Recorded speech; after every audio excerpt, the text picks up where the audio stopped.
नमस्कार दोस्तों, स्वागत है आपके अपने YouTube चैनल डीपी सर संस्कार पर। तो दोस्तों, मैं आज के आपके लिए समाज के 20 क्वेश्चन आंसर लेकर आया हूं। आप इसको हल करें और देखें कितना पढ़ा है। तो चलते हैं दोस्तों आगे। है हमारा खट्टा मीठा में कौन सा समास है? खट्टा मीठा में आपको समास बताना है कौन सा है।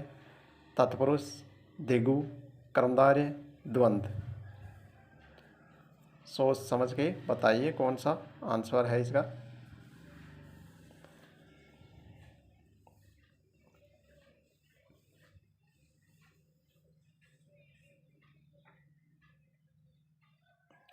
तो अगर आपने कर्मधारय सोचा है तो ये एकदम सही है, क्योंकि खट्टा या मीठा मतलब खट्टा भी है और मीठा भी। ये विशेषता बता रहे हैं कि कोई चीज़ है, मान लो ये चीज़ है, ये चीज़ खट्टी भी है और मीठी भी है।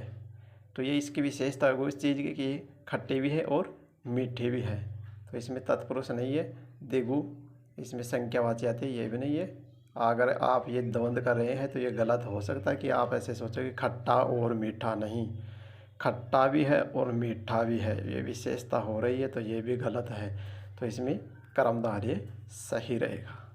तो चलते हैं आगे दूसरे क्वेश्चन की तरफ। किस समास में दूसरा पद प्रधान नहीं है?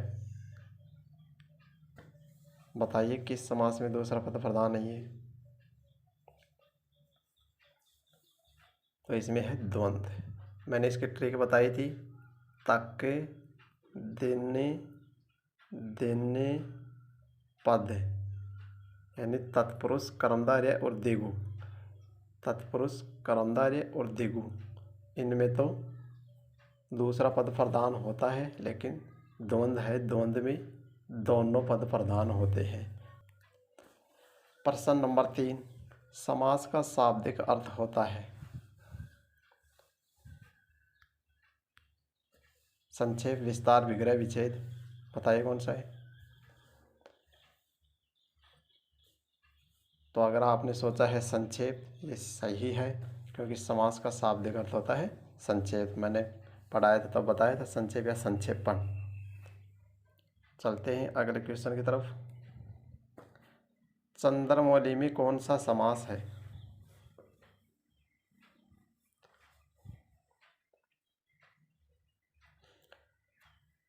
बहुव्रीहि सोचा है अगर आपने तो ये सही है, क्योंकि चंद्रमा है, मौली यानी जिसके सिर पे, तो ये सिर हो गया, इसके ऊपर ये चंद्रमा है, तो ये किसके है? ये शिव जी के। तो तीसरा अर्थ निकलता है कि चंद्र है मौली पर जिसके, अर्थात शिव जी। तो इसमें बहुव्रीहि समास होगा। चलते हैं अगले क्वेश्चन की तरफ। थोड़ा बहुत में कौन सा समास है? द्वंद्व, तत्पुरुष, द्विगु, अव्ययीभाव। तो इसका समास विग्रह करेंगे हम। थोड़ा या बहुत, थोड़ा या बहुत। तो थोड़ा या बहुत मैंने बताया था, या इत्यादि अथवा और, ये द्वंद्व समास में आते हैं, तो इसमें द्वंद्व सही हो जाएगा। अगला क्वेश्चन, देव ऋषि में कौन सा समास है? तत्पुरुष, द्विगु, कर्मधारय, बहुव्रीहि। तो इसमें आएगा कर्मधारय, क्योंकि इसमें विशेषता बता रही है कि वो जो देवता भी है और ऋषि भी है, वो ऋषि भी है और देवता भी है, तो इसमें कर्मधारय समास हो जाएगा। चलते हैं अगले क्वेश्चन की तरफ। गणितज्ञ में कौन सा समास है? गणितज्ञ में कौन सा समास है?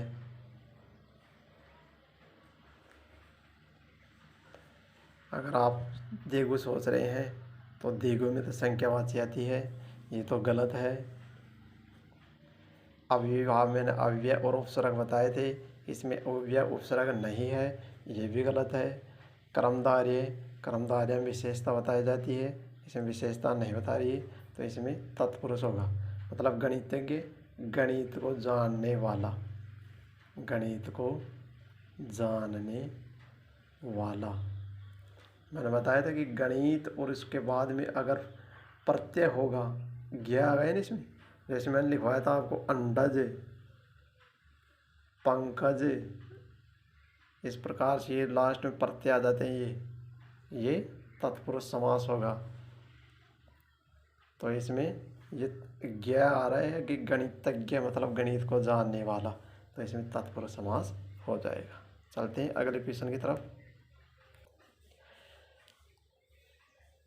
अव्ययीभाव समास का उदाहरण नहीं है। अव्ययीभाव समास का उदाहरण नहीं है। तो मैंने आपको बताया था कि अव्यय के अंदर क्या आते हैं, उपसर्ग आते हैं। तो इसमें देखो पहले आ रहा है उप, तो इसमें पूछ रहा है कि नहीं है, एक है उसको उसमें नहीं है, तो इसमें उप आ रहा है, तो इसमें तो है। इसमें नी आ रहा है तो ये भी है, इसमें बे आ रहा है ये भी है, लेकिन इसमें रोग आ रहा है। तो रोग का तो मतलब होता है रोग से ग्रस्त। तो से आ रहा है तो इसमें तो तत्पुरुष है, तो ये सही हो जाएगा। इसमें रोगग्रस्त में अव्ययीभाव समास नहीं है। ठीक है दोस्तों, चलते हैं अगले क्वेश्चन की तरफ। सहपरिवार में कौन सा समास है? तत्पुरुष, द्विगु, अव्ययीभाव, बहुव्रीहि। तो अगर दोस्तों अगर आपने सोचा है अव्ययीभाव तो ये सही है, क्योंकि मैंने बताया था कि परिवार से पहले देखो से आ रहा है, तो ये उपसर्ग इसमें जुड़ता है अव्ययीभाव में। ठीक है, तो इसका समास विग्रह होगा परिवार के साथ। परिवार के साथ, तो इसमें उपसर्ग आ रहा है, तो ये क्या है, अव्ययीभाव समास। चलते हैं अगले प्रश्न की तरफ। द्विगु समास का उदाहरण है माता पिता, यथाशक्ति, नवग्रह, पीताम्बर।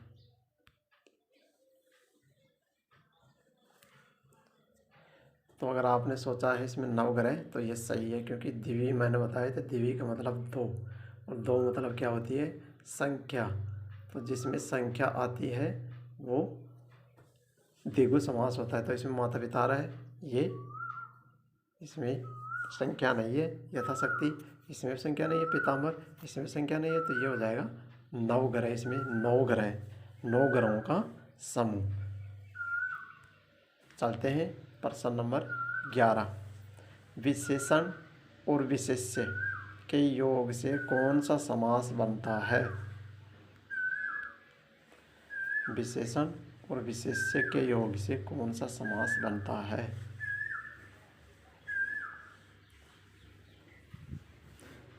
तो अगर आपने सोचा है कर्मधारय तो ये सही है, क्योंकि द्विगु इसके अंदर तो संख्या आती है, तत्पुरुष में कारक आते हैं, कर्ता ने कर्म को कराने से, संप्रदान के लिए पदान से, ये इसमें आते हैं तत्पुरुष में, और द्वंद्व में और, अथवा, तथा इत्यादि ये इसमें आते हैं। लेकिन कर्मधारय है, इसके अंदर विशेष्य और विशेषण यानी विशेषता बताई जाती है विशेष्य की। जैसे मैं यहाँ लिख दूँ कर्षण सरफ, अब ये सरफ है, ये तो क्या है, विशेष्य, और ये क्या है, कृष्ण। कृष्ण मतलब काला, ये इसकी विशेषता बता रही है सरफ की। तो विशेषण हो गया कृष्ण और विशेष्य हो गया सरफ, यानी जिसकी विशेषता बताई जाती है वो तो होता है विशेष्य, और विशेषता ये है जो विशेषता होती है। ठीक है, तो इसमें कर्मधारय हो जाएगा। अगला क्वेश्चन, नीलकंठ में कौन सा समास है? बताइए दोस्तों, नीलकंठ में कौन सा समास है? अव्ययीभाव, द्वंद्व, तत्पुरुष, बहुव्रीहि।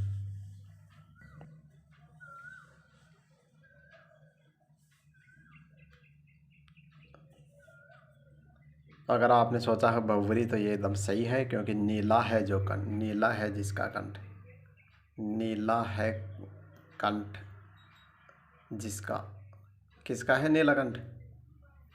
शिव। नीला है कंठ जिसका, शिव, यानी तीसरा अर्थ बता रहा है इसमें। तो तीसरा अर्थ बता रहे हैं, तो ये तीसरा अर्थ बहुव्रीहि के अंदर आते हैं, तो इसमें बहुव्रीहि समास होगा। अगला क्वेश्चन, समास के कितने भेद होते हैं?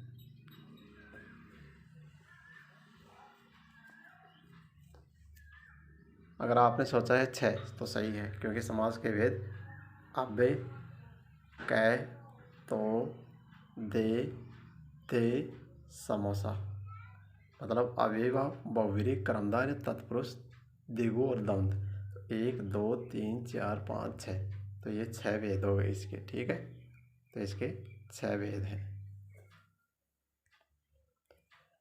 प्रश्न नंबर 14, अंधकूप में कौन सा समास है?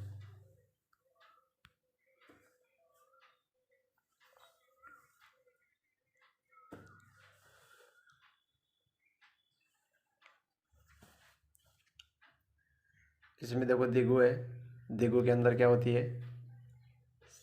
संख्या होती है। द्वंद्व, इसमें और तथा इत्यादि आते हैं, लेकिन इसमें पहुंच रहा है कि अंधकूप, यहाँ कूप का मतलब होता है कुआं, और यहाँ अंध का मतलब है अंधा। मतलब कुआं कैसा है? अंधा, यानी कुएं की विशेषता बता रहा है कि कुआं कैसा है? अंधा। तो ये विशेषता जो बताते हैं तो वो कौन सा हो जाएगा? कर्मधारय। ठीक है, चलो अगले क्वेश्चन की तरफ। प्रश्न नंबर 15, अन्याय में कौन सा समास है?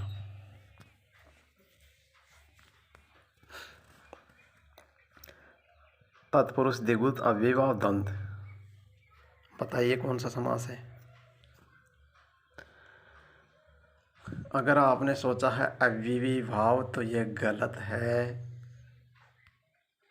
अगर आपने अव्ययीभाव सोचा है तो ये गलत है, क्योंकि अन्याय के अंदर है तत्पुरुष समास। मैंने आपको पहले बताया था कि ऐसे शब्द जिसमें अन, ना, ए, ये इस प्रकार के शब्द आते हैं, तो इसमें मतलब नहीं का हो जाता है। इसमें जैसे मैं लिख दूँ अन्याय, तो न्याय नहीं, न्याय नहीं।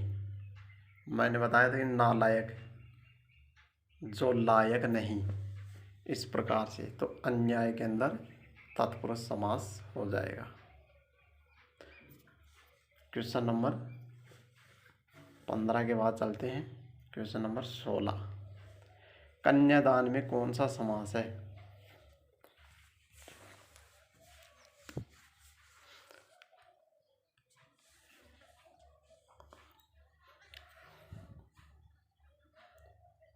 तो अगर आपने सोचा है तत्पुरुष तो ये एकदम सही है, क्योंकि कन्यादान का होता है कि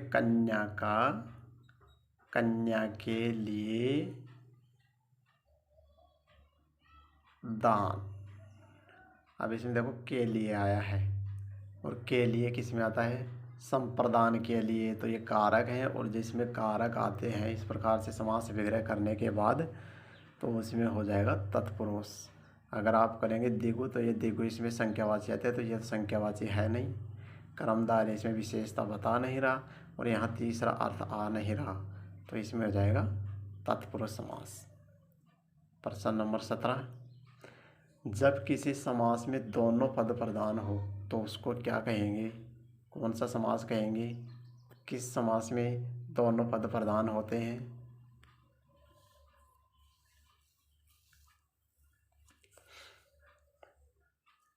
अगर आपने सोचा है यहाँ पर द्वंद्व समास तो सही है, क्योंकि द्वंद्व समास में ही दोनों पद प्रधान होते हैं, जैसे माता और पिता, तो ये दोनों पद प्रधान है।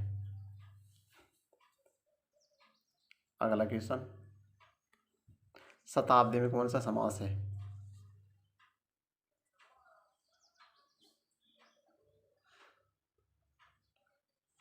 तो इसमें है द्विगु समास, क्योंकि इसमें शत मतलब 100 संख्या आ रही है, 100। तो इसमें द्विगु समास हो जाएगा। अगला क्वेश्चन, हर्षोल्लास में कौन सा समास है?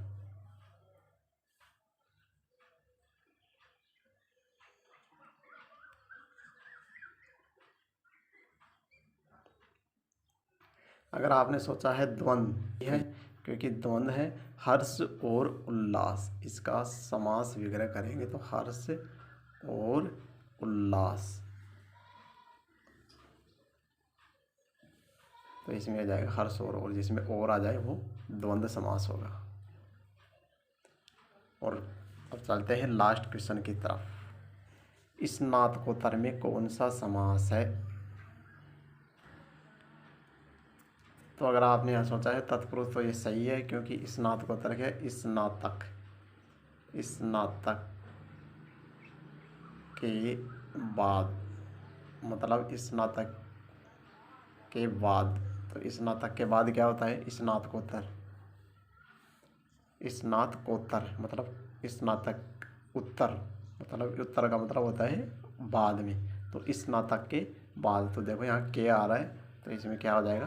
तत्पुरुष, ये कारक है के, और जिसमें कारक आते हैं वो तत्पुरुष समास हो जाता है। तो दोस्तों ये था आपके समास के प्रश्न। अगर आपको ये अच्छा लगा हो तो इस लाइक को करना नहीं भूले, और साथ के साथ ये भी दबा दीजिए। धन्यवाद।